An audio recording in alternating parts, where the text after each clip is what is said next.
আমার রান্নাবান্না আর রান্নাবান্না চ্যানেলে সকলকে অনেক শুভেচ্ছা ও নমস্কার জানাই। আজকে আমি একটা মিক্স ভেজিটেবল দেখাবো। হ্যাঁ, মিক্স ভেজিটেবল, কিন্তু বেঙ্গলি স্টাইল মিক্স ভেজিটেবল।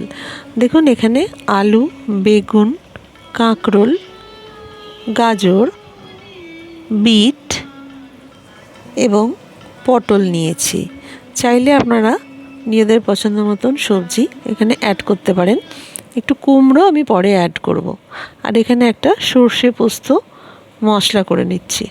সর্ষে পোস্ত কাঁচা লঙ্কার একটা মশলা করে নিচ্ছি। এবার কড়াই সর্ষের তেলে একটুখানি ফোড়ন দেয়া হলো, একটু 5 ফোড়ন দিয়ে দেওয়া হলো। আজকে রান্নাটা আমার এক বন্ধুর রেসিপি, আমার খুব একজন কাছের বন্ধুর রেসিপি। তার রান্নাটা আজকে আমি আপনাদের আমার রান্নাবান্না চ্যানেলে দেখাচ্ছি।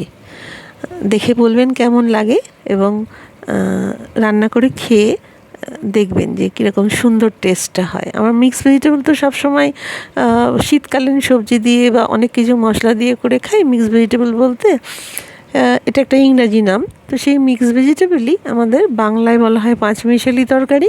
সেই তরকারি আজকে হচ্ছে। এবার কড়াইতে সর্ষের তেলে 5 ফোড়ন আর শুকনো লঙ্কা দিয়ে দেওয়া হলো। শুকনো লঙ্কাটা এখানে চাইলে আপনারা ছিঁড়েও দিতে পারেন, ঝাল খাওয়ার ব্যাপারটা নিজেদের পছন্দের মতন। এবার সমস্ত সবজিগুলোকেই কিন্তু একসঙ্গে দিয়ে দেওয়া হবে।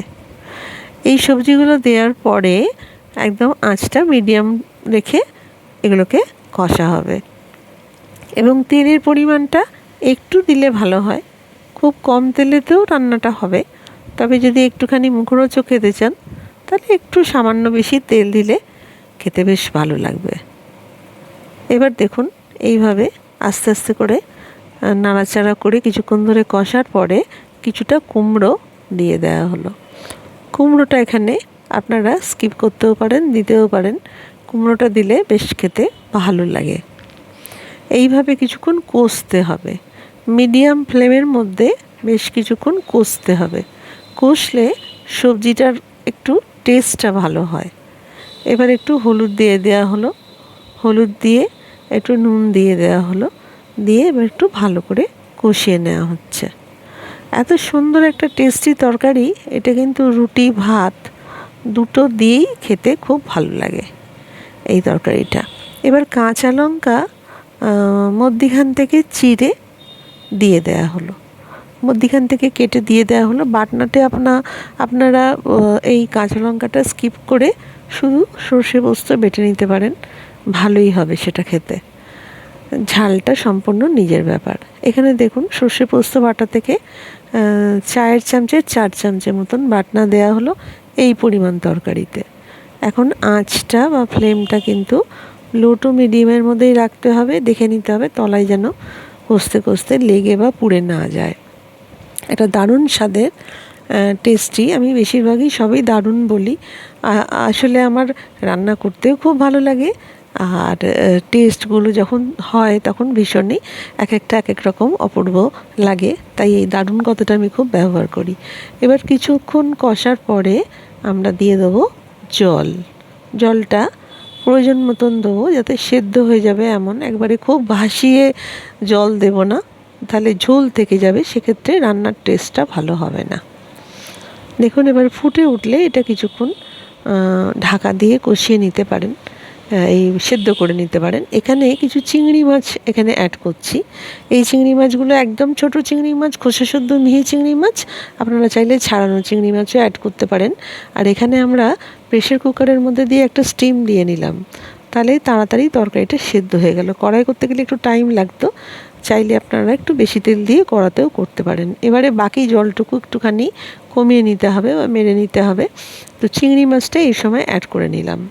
সবজিগুলো সেদ্ধ হয়ে যাওয়ার পরে চিংড়ি মাছটা অ্যাড করলাম, যেহেতু চিংড়ি মাছটা ভাজা ছিল। এখানে চিংড়ি মাছটা যদি ভাজা না থাকে আপনারা কষিয়ে দিয়ে একসঙ্গে তরকারির সঙ্গে রান্না করতে পারেন। এইভাবে তরকারিটা করে এবার শুকনো শুকনো হয়ে গেলে পরিবেশন করে দেবেন।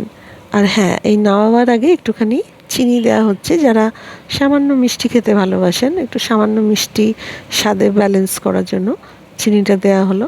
খুবই সুন্দর খেতে লাগবে। এবং মিষ্টি এবং ঝালটা আবারও বলছি বন্ধুরা, নিজেদের মতন করে আপনারা করে নেবেন, যারা যেরকম পছন্দ করেন। তবে আমার রেসিপি অনুযায়ী করলে কিন্তু খুবই ভালো খেতে হবে। এবার দেখুন, এটা হচ্ছে একদম লাস্ট টিপস, যেটা সুন্দর একটা গন্ধ বেরোবে তরকারি থেকে, সেটা হচ্ছে নামাবার আগে একটু কাঁচা সর্ষের তেল দিয়ে দেওয়া হলো।